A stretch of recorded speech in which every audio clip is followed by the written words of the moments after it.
हर हर महादेव, जय शिव शंभू।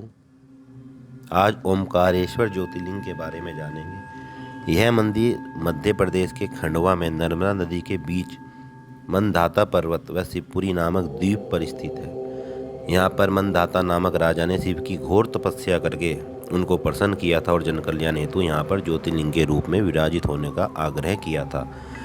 इन्हीं के नाम पर इसका नाम मंदाता पर्वत रखा गया है। ओमकारेश्वर ज्योतिर्लिंग दो रूपों में विभक्त है, जिसमें ओमकारेश्वर और ममलेश्वर शामिल है। शिव पुराण में ओमकारेश्वर ज्योतिर्लिंग को परमेश्वर लिंग भी कहा जाता है। यहाँ भगवान शिव के ज्योतिर्लिंग स्वरूप की पूजा होती है और भगवान शिव की विधान से पूजा करने से शिव जी प्रसन्न हो जाते हैं। यहाँ पर नर्मदा नदी ओम के आकार में बहती है। पुराणों में इस तीर्थ स्थल को विशेष महत्व बताया गया है। यहाँ तीर्थयात्री सभी तीर्थों का जल लेकर ओमकारेश्वर को अर्पित करते हैं, तभी सारे तीर्थ पूर्ण माने जाते हैं। इस मंदिर में शिव भक्त कुबेर ने भगवान की तपस्या करके शिवलिंग की स्थापना की थी। भगवान शिव ने कुबेर को देवताओं का धनपति बनाया था और कुबेर को स्नान करने के लिए शिव जी ने अपने जटा से कावेरी नदी भी उत्पन्न की थी। जो भक्तजन ओंकारेश्वर ज्योतिर्लिंग का दर्शन करने आते हैं, उन्हें वहाँ के 24 अवतारों का दर्शन भी अवश्य करना चाहिए। यह 24 अवतार कौन से हैं, जानेंगे इस कथा के बाद। शिव पुराण के अनुसार ऐसा कहा जाता है कि भगवान शिव तीनों लोकों का भ्रमण करके यहाँ विश्राम करते हैं। पर्वत पर एक बार भ्रमण करते हुए नारद जी विंध्याचल पहुँचे। पर्वतराज विंध्याचल ने नारद जी का बड़ा आदर सत्कार किया और बड़े अभिमान के साथ कहा कि मुनिवर मैं सभी प्रकार से समृद्ध हूँ। नारद जी विंध्याचल की ऐसी अभिमान भरी बातें सुनकर लंबी सांस खींचने लगे। ऐसा देख विंध्याचल ने नारद जी से इसका कारण पूछते हुए कहा। पर्वत ने कहा कि मुनिवर, ऐसी कौन सी कमी आपको दिखाई दे रही है जो देखकर आपने लंबी सांस खींची। पर्वतराज विंध्याचल के पूछने पर नारद जी ने कहा, तुम्हारे पास सब कुछ होते हुए भी तुम सुमेरु पर्वत से ऊंचे नहीं हो। सुमेरु पर्वत का भाग देवलोक तक जाता है और तुम्हारे शिखर का भाग वहां तक कभी नहीं पहुंच सकता। ऐसा कहकर नारद जी वहां से चले गए। नारद जी द्वारा ऐसी बातें सुनकर विंध्याचल को बहुत दुख हुआ और वह मन ही मन शोक करने लगा।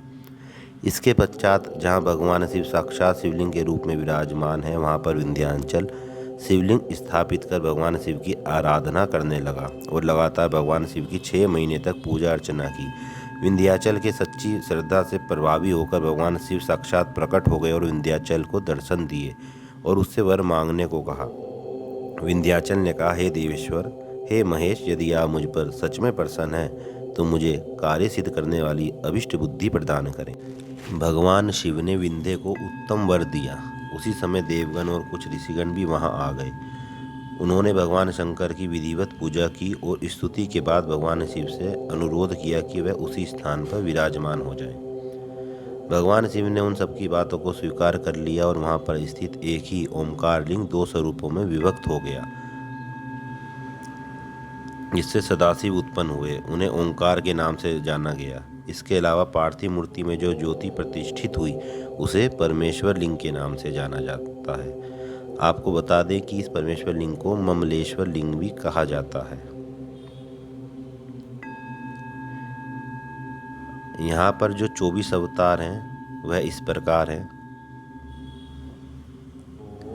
सीता वाटिका, माता घाट, मार्कंडे शिला, मार्कंडे स्यास आश्रम, ओमकार मठ, माता वैष्णो देवी मंदिर, अन्नपूर्णा आश्रम, बड़े हनुमान, सिद्धनाथ गौरी सोमनाथ, धावड़ी कुंड, विज्ञानशाला, ब्रह्मोश्वर मंदिर, विष्णु मंदिर, वीरखला, चांद सूरज दरवाजे, गायत्री माता मंदिर, ऋण मुक्तेश्वर महादेव, आड़े हनुमान, से गांव के गजानन महाराज का मंदिर, काशी विश्वनाथ। तो मित्रों, आशा करता हूँ आपको यह कथा पसंद आई होगी। ऐसे ही 12 ज्योतिर्लिंग की सीरीज में आप जुड़े रहें और चैनल को सब्सक्राइब करें, वीडियो को लाइक करें और अपने सभी मित्रों बंधुओं के साथ शेयर करें। हर हर महादेव।